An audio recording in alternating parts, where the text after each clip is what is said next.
So I belong in BG because BG is one of the top education schools in public colleges across the nation, or Ohio, can't remember which.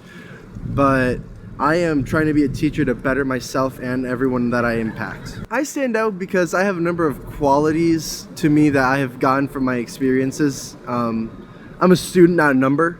So my time with like this Boy Scouts and my 7-person family definitely stands me out as someone with different experiences than some of the other kids. I'm gonna go far by doing my best. That's honestly the best way to do it, is do your best, try hard, ask questions. For anyone who's come in here and thinking it might not be for them, you know what? Try your best. If you don't like it, you don't like it, but I guarantee you'll have a good time trying.